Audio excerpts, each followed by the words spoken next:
মুখ্যমন্ত্রীকে ক্ষমা চাইতে হবে, প্রতিবাদে নামল মহারাজদের নিয়ে জিতেন্দ্র তেওয়ারি।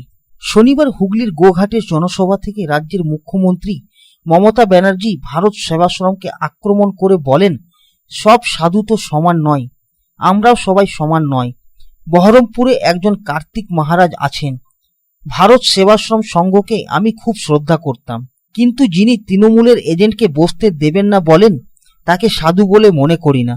এর অর্থ উনি সরাসরি পলিটিক্স করে দেশটা সর্বনাশ করছেন। দুর্গাপুরের সিটি সেন্টারে একটি বেসরকারি হোটেলে cultural and Literary forum of Bengal নামের একটি সংগঠনের সাংবাদিক বৈঠক হয়। বিজেপি নেতা জিতেন্দ্র তেওয়ারি এই সাংবাদিক বৈঠকে যোগ দিয়ে বলেন, ভারত সেবাশ্রম, রামকৃষ্ণ মিশন আর ইসকনকে অপমান করেছে রাজ্যের মুখ্যমন্ত্রী মমতা ব্যানার্জি। কেন অপমান করা হলো? তিনি আরো বলেন, যদি শেখ শাহজাহান, জ্যোতিপ্রিয় মল্লিক ও অনুব্রত মণ্ডল সন্ন্যাসী হন, তাহলে তাদের তো সন্ন্যাসী মানবে না হিন্দুরা।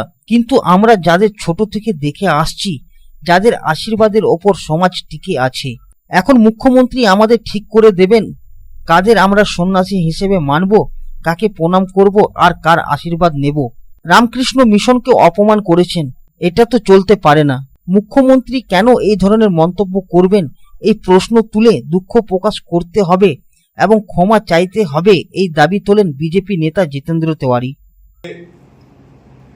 দুদিন আগে আমাদের রাজ্যের মাননীয় মুখ্যমন্ত্রী রাজনৈতিক মঞ্চে বেশ কিছু আমাদের ধর্মীয় সংগঠন, যারা যে কোনো ন্যাচারাল ক্যালামিটি হলে, প্রাকৃতিক দুর্যোগ হলে সরকারের লোকেরা পৌঁছে যাওয়ার আগে যারা পৌঁছে যায়, সে রামকৃষ্ণ মিশন হোক বা অন্যান্য সংগঠন,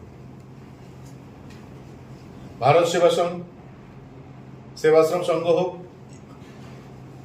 ইসকন হোক, তাদের বেশ কিছু মহারাজকে নিয়ে তিনি এমন কিছু মন্তব্য করেছে যেটাতে বাঙালি হিসাবে, বাংলার মানুষ হিসাবে আমরা সবাই ব্যথিত। আমাদের সন্ন্যাসী সমাজও তারাও ব্যথিত, এবং বিশেষ করে আমাদের পশ্চিম বর্ধমান জেলার যারা আমরা আছি, স্পেসিফিক্যালি আসানসোল রামকৃষ্ণ মিশন যেভাবে বলা হয়েছে, এটা আমাদের কাছে খুবই কষ্টের। আমরা সারা বাংলায় এর প্রতিবাদ হচ্ছে, আমরা আমাদের পশ্চিম বর্ধমান জেলায় এর প্রতিবাদ করছি, এবং আমরা দাবি করছি যে মাননীয় মুখ্যমন্ত্রী যে বক্তব্য রেখেছেন, যে মন্তব্য করেছেন, তার জন্য তিনি দুঃখ প্রকাশ করুন। তিনি প্রকাশ্য বলুন যে হ্যাঁ, তিনি যেটা বলেছেন সেটা তার ভুল হয়েছে, এটা বলুন, এটা আমাদের দাবি।